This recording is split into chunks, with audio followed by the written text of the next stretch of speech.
High, আমি নিশান Giles. আমি আপনাদেরকে দেখাবো কিভাবে জঙ্গলে আপনারা খাবারের সন্ধান পাবেন এবং ভালো খাবার পাবেন। আমি আপনাদেরকে দেখাবো কিভাবে পানির সন্ধান পাবেন। আরও দেখাবো কিভাবে আপনারা বিষাক্ত গাছ চিহ্নিত করবেন।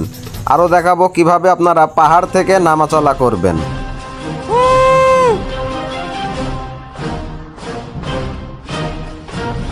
আসলে পাইলট আমাকে এখানেই নামাবে, তো এখানে গাছ গোছালির জন্য সে নিচে নামতে পারবে না।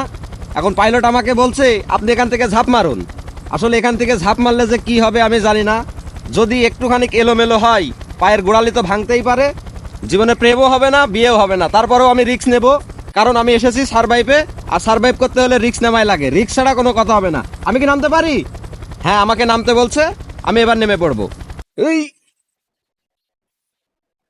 আসলে এদিকে খাবার ও পানি পাওয়া যায় কিনা সেটাই আজকে আপনাদেরকে দেখাবো।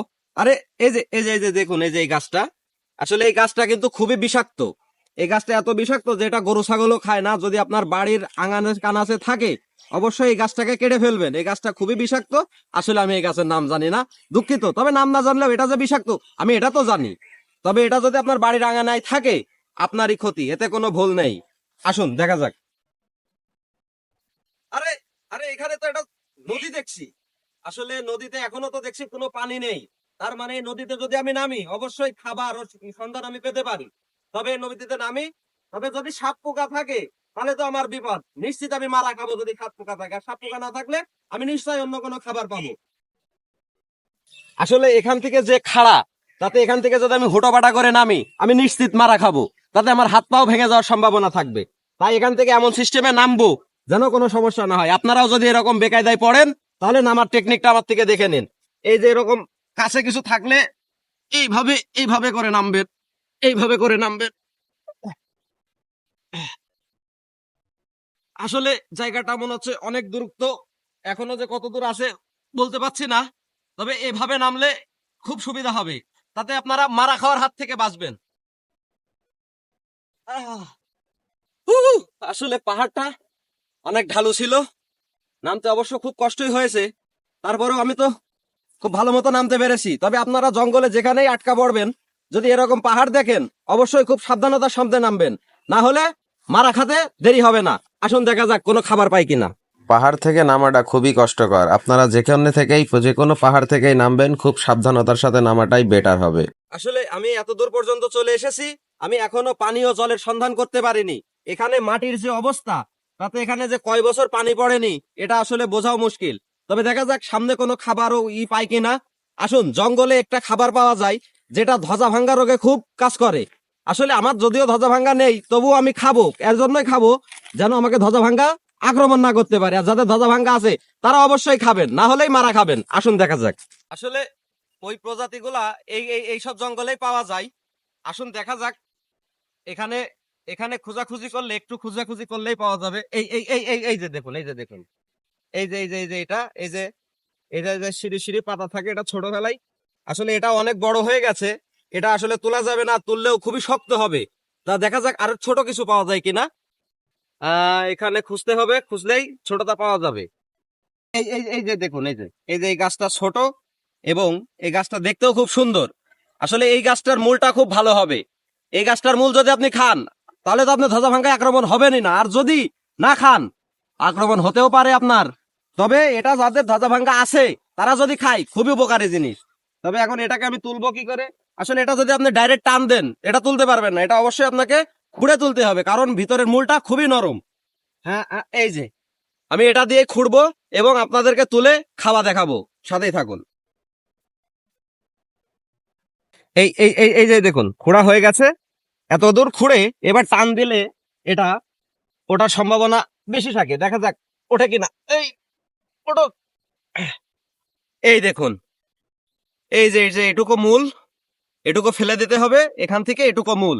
এটা যদি খাওয়া যায়, আপনি কোনো মতে ধ্বজা ভাঙ্গায় আক্রমণ হবেন না। তবে আমি আর তুলবো না, এটা আপনাদেরকে দেখানোর জন্য আমি একটাই তুললাম, কারণ এটা তোলা খুব কষ্ট। আসলে ভালো জিনিস তোলা কষ্টই হবে। আসুন, এটা কিভাবে খেতে হয় সেটাও আপনাদেরকে আজকে দেখাবো। আসলে আমি এখনো পর্যন্ত পানীয় জলের কোনো সন্ধান পাইনি। এটা আমি তো ধুতেও পাচ্ছি না, তবে কোনো ব্যাপার না। এই যে এইভাবে করে কলাসোলা করে ছুঁড়ে নেবেন।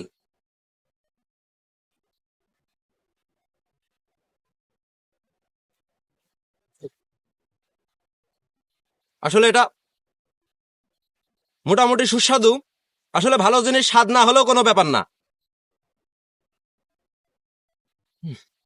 খুবই উপকারী জিনিস। এবং এটা খাওয়ার একটাই কারণ, আপনাদেরকেও দেখালাম আর আমিও যেন ধতা ভাঙ্গায় আক্রমণ না হই, না হলে পরবর্তীতে মারা খাবো। আসুন পানীয় জলের সন্ধান পাই কিনা দেখা যাক, আসুন। আসলে আপনি যদি জঙ্গলে হারিয়ে যান, তাহলে আপনার যদি একটু নলেজ থাকে তাহলেই আপনি খাবার খুঁজে টিকে থাকতে পারবেন, ঠিক আমার মতো। আসলে আমি তো এটা তুললাম, আসলে এটা তো আপনাদেরকে দেখালামও। এটা হচ্ছে শিমুল মূল, এটা খুবই উপকারী। এবার আসুন পানীয় জলের সন্ধান পাই কিনা দেখা যাক, আসুন সাথে থাকুন। এই তো পানি, কিন্তু এখান থেকে পানি চলছে। আসলে এই মরুভূমির মধ্যে অনেক দূর পর্যন্ত এই পানির পাইপ লাগানো থাকে। অনেক দূরে চাষাবাদ করে তারা এই পাইপ করে পানি নিয়ে যায়। তবে কোনো সমস্যা নেই, এটা দিয়ে আমি কাজ চালাতে পারবো। এখান থেকে পানি পেলে হাত মুখ ধুয়ে নেবেন।